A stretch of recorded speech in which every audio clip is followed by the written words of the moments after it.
Hello and welcome all of you Nesar learning. আবার একটা নতুন ভিডিওতে সবাইকে স্বাগত। তো আজকের ভিডিওতে আমরা দেখব একটা ফ্রেশ নিউ টপিক, সেটা হচ্ছে switch case in C programming. Switch case বিষয়টা কি? সুইচ কেস বিষয়টা হচ্ছে যে যখন আমরা প্রোগ্রামার হিসাবে ইউজারদের কাছে মাল্টিপল চয়েস রাখছি এবং সেই মাল্টিপল চয়েস থেকে ইউজাররা কোনো একটা চয়েসকে পিক করে তাদের মতন এক্সিকিউশন করাতে চাইছে, সেটাকে আমরা বলছি হচ্ছে সুইচ কেসের মধ্যে দিয়ে প্রোগ্রামটা করব। ওকে, তো চলো আমরা ডাইরেক্টলি থিওরিটিক্যাল পেজে চলে যাই এবং সেখানে গিয়ে একটু বিষয়টাকে বুঝে নিই, তারপরে আমরা প্র্যাকটিক্যালটা দেখছি। সুইচ কেস সেটা হচ্ছে যে ধরো সাপোজ মাল্টিপল বা মোর দ্যান ওয়ান প্রোগ্রাম যখন আমাদের একটাই ব্লক অফ প্রোগ্রামিং এর মধ্যে আমরা রাখবো, ঠিক আছে, 1 2 3 4 এরকম ভাবে রাখবো, তখন সেই মাল্টিপলস প্রোগ্রামগুলোকে মাল্টিপলস প্রোগ্রামগুলো থেকে ইউজার যে কোনো একটা প্রোগ্রাম পিক করে সেটাকে এক্সিকিউট করাতে পারে। ঠিক আছে, তো এইগুলো সব হচ্ছে এক একটা কি কেস 1 কেস 2 এরকম ভাবে আমরা কেসগুলোকে ডিজাইন করবো। ওকে, এতদিন ধরে আমরা ধরো কোনো একটা সিঙ্গেল প্রোগ্রামকে সিঙ্গেল ভাবে করে এসেছি, যেরকম ধরো সোয়াপিং অফ নাম্বার, ঠিক আছে, এটা একটা প্রোগ্রাম। যেরকম ধরো হতে পারে যে ইভেন অড চেকিং, এটা একটা নাম্বার হতে পারে, প্রোগ্রামিং হতে পারে। যেরকম ধরো প্রাইম নাম্বার। তো এই যে তিনটে প্রোগ্রামিং, ডিফারেন্ট প্রোগ্রামিং, এবারে ধরো আমি চাইলাম যে এরকম তিনটে ডিফারেন্ট প্রোগ্রাম না করে এই তিনটেকেই একটা ব্লক অফ কোডের মধ্যে বা একটা প্রোগ্রামের মধ্যে নিয়ে আসবো এবং ইউজারের কাছে আমি একটা চয়েস শো করাবো বা ইউজারের কাছে আমি একটা মেনু কার্ড শো করাবো, যেখানে তিনটে প্রোগ্রামের জন্যই বা তিনটে প্রোগ্রামই ইউজার দেখতে পাবে, not at a time but একটা করে। ঠিক আছে, আমি এগুলো সব এক একটা নাম্বার দিয়ে দেবো, ধরো 1, ধরো 2, ধরো 3, এরকম আমি নাম্বার দিয়ে দিলাম। যদি ইউজার 2 প্রেস করে তাহলে আমি তাকে দেখাবো ইভেন, যদি ইউজার 3 প্রেস করে তাকে আমি দেখাবো প্রাইম। তো এরকম ভাবে আমি কেসগুলোকে ইন্ডিভিজুয়ালি অ্যাজ আ মাইলস্টোন হিসাবে আমি পয়েন্টিং আউট করে ইউজারকে দিয়ে শো করাচ্ছি এবং আমি মাল্টিপলস প্রোগ্রামকে একটাই প্রোগ্রামের মধ্যে নিয়ে এসে এক্সিকিউট করাচ্ছি। তো এই যে টোটাল কনসেপ্টটা, টোটাল সিনারিওটা, এটাকে আমরা বলছি যে সুইচ কেস। সুইচ কেসের আরো একটা নাম আছে, সেটাকে আমরা বলি হচ্ছে মেনু ড্রিভেন প্রোগ্রামিং। মেনু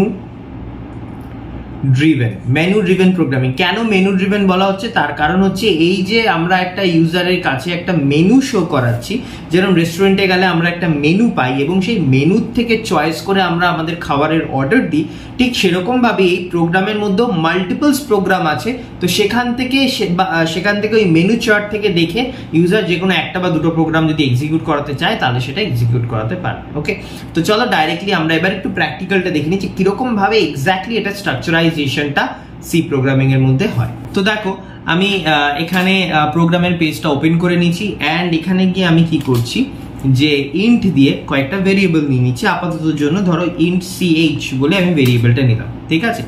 এবারে আমি কি করব, সবার ফার্স্ট আমি বলেছিলাম যে ইউজারকে একটা মেনু শো করা যাবে, তো আমি প্রিন্ট এফ দিয়ে একটা মেসেজ আমি এখানে ক্রিয়েট করে দিচ্ছি যাতে সবার ফার্স্ট ইউজার এই মেসেজটা দেখতে পায় এবং দেখে ইউজার বুঝতে পারে যে আমি কি করতে চাই বা কোন প্রোগ্রামটাকে আমি এক্সিকিউট করতে চাই। তো আমি এখানে ধরো দিলাম যে প্রেস 1 ফর, পুরো একটা মেনু চার্টের মতন করে কিন্তু তোমাদেরকে এই মেসেজগুলো লিখতে হবে যাতে ইউজাররা বুঝতে পারে। প্রেস 1 ফর মেবি ধরো না আমি জাস্ট নর্মালি একটা করছি, press 1 for Sunday. Okay, then /n, then ঠিক সেম ভাবেই আমি 7টা দিনের নাম দেখতে চাই। যদি 1 প্রেস করে তাহলে সানডে আসবে, যদি 2 প্রেস করে প্রেস 2 ফর মানডে,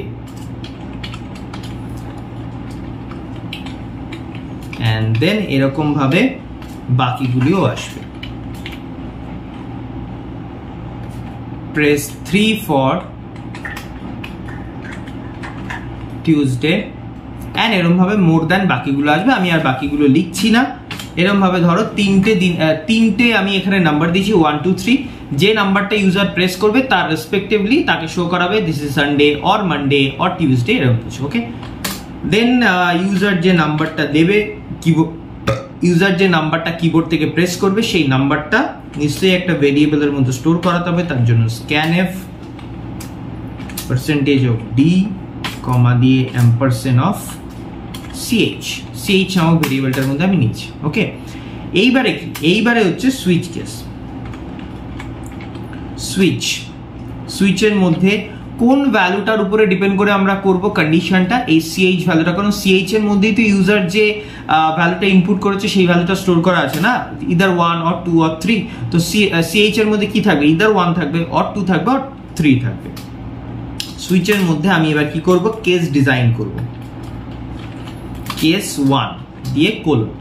এর মধ্যে গিয়ে আমি কি করছি, জাস্ট নর্মাল প্রিন্টএফ দিয়ে দিচ্ছি।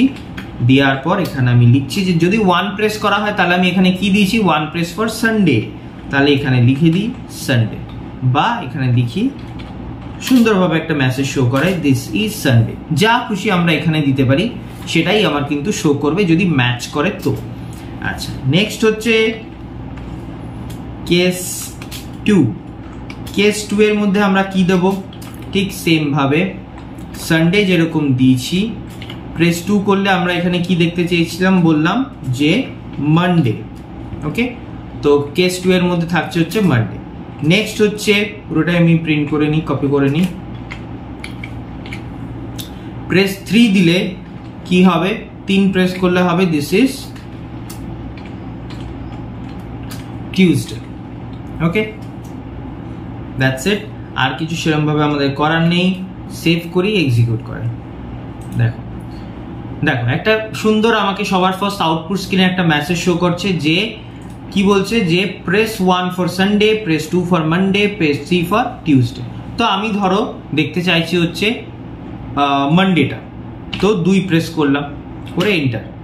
তো দেখো কি দিচ্ছে, this is Monday, this is Tuesday, দুটোই ভ্যালু দিয়ে দিচ্ছে। যদিও বা সেটা একই লাইনে আছে, আমরা ফার্স্টে এটাকে লাইনটা ব্রেক করে নিই, তাহলে আমাদের বুঝতে সুবিধা হবে। তাহলে আমি এখানে দিয়ে দেবো হচ্ছে /n, প্রতি কটার পরে গিয়ে একটা করে নিউ লাইন আমি করে দিচ্ছি /n। সেভ করব, এক্সিকিউট করাই। দেখো আমরা যেটা দিয়েছিলাম যে 2 দিলে পরে this is Monday, this is Tuesday, কিন্তু আমি তো এটা দেখতে চাইনি, আমি 2 প্রেস করেছি, মানে আমি দেখবো only this is Monday, this is Tuesday কেন আমাকে দেখাচ্ছে, তারপরে নিশ্চয়ই কিছু একটা প্রবলেম আছে। চলো প্রবলেমটা দেখা যাক। প্রবলেমটা হচ্ছে যে এইটাকে বলা হয়, যে প্রবলেমটা আমরা আউটপুট স্ক্রিনে গিয়ে পেলাম, যে আমি যেটা দেখতে চেয়েছিলাম তার থেকে বেশি আউটপুট চলে আসে, এটাকে বলা হচ্ছে ফল থ্রু। ফল থ্রু মানে জিনিসটা কি, মানে প্রতি কটা কেসের পর আমাকে ব্রেক বলে একটা কিওয়ার্ড সেটা অ্যাপ্লাই করতে হবে সি প্রোগ্রামিং এর মধ্যে। এই ব্রেক কিওয়ার্ডের কাজ কি, ব্রেক কিওয়ার্ডের কাজ হচ্ছে যে যখন এই কেসটার এক্সিকিউশন কমপ্লিট হয়ে যাবে তখন ব্রেক কিওয়ার্ডটা এটাকে ফোর্সফুলি স্টপ করিয়ে দিয়ে এই সুইচের বাইরে একে বার করে দেবে। যদি ব্রেক না থাকে তাহলে ওই যে আমরা দেখলাম যে প্রবলেমটা, যে যেখান থেকে আমরা এক্সিকিউশন করা শুরু করেছি তারপরে যে কটা কেস থাকবে সে কটা বাই ডিফল্ট প্রিন্ট হয়ে যাবে, কিন্তু we don't need that output. তো সেটাকে আমি রেস্ট্রিক্ট করার জন্য কি করছি, প্রতি কটা কেসের পর আমি এখানে ব্রেককে অ্যাপ্লাই করে দিচ্ছি। আর লাস্টের তার পরে ব্রেক অ্যাপ্লাই করাও যা, না করাও তা, তো না করতেই পারো, বাট যখন শিখলাম আমরা ফার্স্ট করেই নি ব্রেক। ওকে, সেভ করি, এটাকে এক্সিকিউট করাই।